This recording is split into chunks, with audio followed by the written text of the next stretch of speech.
title with the People's Institute for Survival and Beyond. That's another thing I got several titles on. I'm a part of the community organizing strategy team. I'm a core trainer with the People's Institute, and for particularly here, I'm here in Atlanta as a regional support coordinator. I coordinate the Southeast region of the People's Institute. Okay. I also do some work in New Orleans. I'm a project coordinator for an initiative that we piloted there. We're going to bring in other regions. Strong parents moving from victims to victors. And that's my baby. That's my new baby right now. But that's one of the things that kind of keeps me connected to this work, to organize and helping community get a sense of its own power. Okay. Okay. And how long have you been affiliated with People's Institute? Since 1986. 1986. I might look a little young, but I was about to say, and you just turned 25, wasn't it, this past, if I'm just messing with you. Okay, so 1986. When was the organization actually founded? 1980.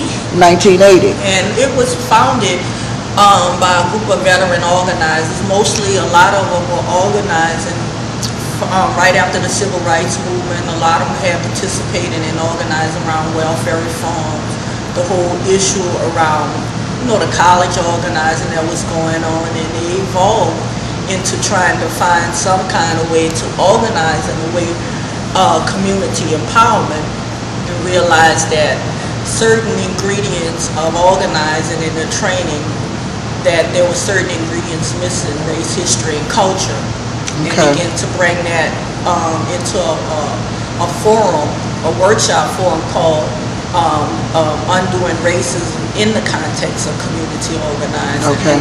I went to a workshop under a program called Victims to Victors. Okay. And it's just ironic that I found myself always wanting to go back to it, but during that time it was centered mostly around community organizing and why people wouldn't come to meetings. That's what it was around. Okay. And understanding a little bit about racism. So I became a person who went to every workshop they had in New Orleans and anywhere I could go. Then moved to a resource trainer. I documented workshops and national training, participated. I'm a lifelong student of the People's Institute. I have internalized its principles. Being anti-racist is a way of life for me. Okay. And so my work after that point took on another flavor. I wouldn't take a job. I wouldn't do any work that I could not be anti-racist in my process, and I could not create spaces for community self-determination and empowerment. Okay, now tell me this, Miss Angie. In your connection with this work and the work of undoing racism, has it gotten easier to attract people and teach them your principles? Because undoing racism is like no other anti-racist workshop I have ever in my life experienced, and it took me days to finish processing, and I'm still not finished processing. Has it gotten easier to bring people to the table today, or do you feel that it's the struggle that it's getting harder? How do you feel about that? I feel like for me it's easier, but it's challenging, which is good for us, that make us know that we still got a lot of work to do. I think what make it easier for us to bring the message is that in order to be a trainer with the People's Institute, you have to be an organizer. You have to be doing the work.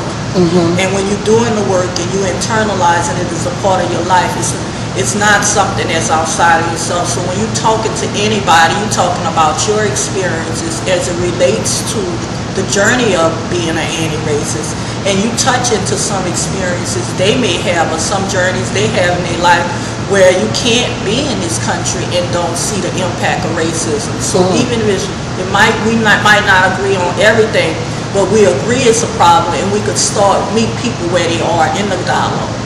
And so that's where it's easy. For me, starting out, I was like anybody else. When I heard it, I never experienced nothing like that before, because to talk about racism without getting to a fight was not something I knew about.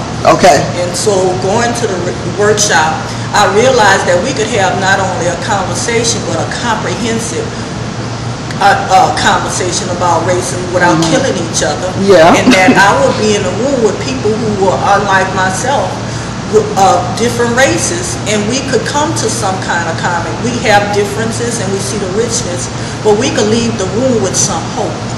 And so I think it was harder for me at the beginning because as a trained facilitator, I thought I just had to facilitate it. But then when I brought myself into the process, I brought the experience of my collective, who shoulders I stand on into the process, it became much easier. So when I go in the room, and I'm in a room with a bunch of people from Idaho, Iowa, I don't just go in there by myself. I now have different relationships, more authentic relationships based on my mentors and racist white brothers and sisters who I bring into the room with me, and I try to link them up with their support system. The same thing with Latinos, Chicano, Mexican Americans, Asian Americans.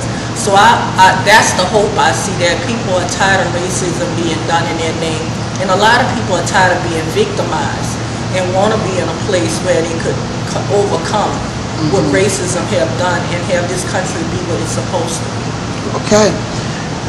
Could you break the word organizer down to us? Because I think, like when I first came in the door, I really thought that I had to do everything that I did, that I had a passion to do from my house. And you know, you and I have had this conversation before over and over again, and you know that every once in a while I relapse and want to go back in my house and work because that's all I've ever been accustomed to. But I need you, for the sake of the audience, the sake of the people that don't get a chance to hang out in places like this like I have, what is an organizer? I thought that you had to have a degree. I thought that you had to have a whole lot of experience. Tell us, because you break it down so beautifully, what is an organizer? Yeah, one of the things, I guess, in this world of professionalism, we have taken stuff that have been naturally and organically community and calling it, putting other names on it. And when we put a professionalism to it, we take it away from the community. An organizer evolved from what we used to call community workers. I mean, it was the lady that sold the sandwiches. It was the lady that had the frozen cup. It was the lady that would come sit on her porch in the evening. It were people that was passing around the political action flyers. I mean, it just was people who just did things for other people and did it in an organized fashion, meaning that they did it with strategy. And so when we talk about organizing, that word has been taken and brought into institutions and taken away from the community. And even the people that are in the institution now that function as in their role as gatekeeper, which is people who work for and serve the institution for pay, volunteerism, certification, or whatever, they have forgotten they were all part of community. So it's been fragmented. So that there's different types of organizers based on the area you're working in, but an organizer is an educator. It's a person who has information and shares with other people.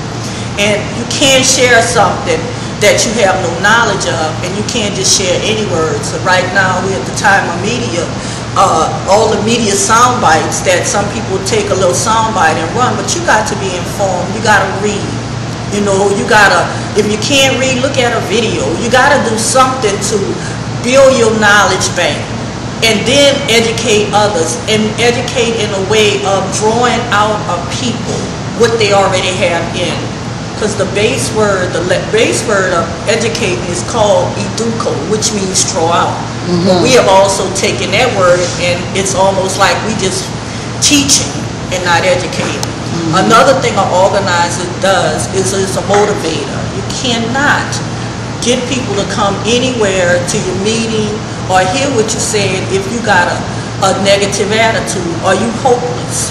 You know, I always use the reference of Eeyore the donkey in Winnie the Pooh, that you can't get nobody to come to a meeting if you ain't happy about it or you messy about it and I don't know what's going to happen. You just come to my meeting because you're going to get what you put out. You put some energy and passion in it, you get something from it, you bring that out.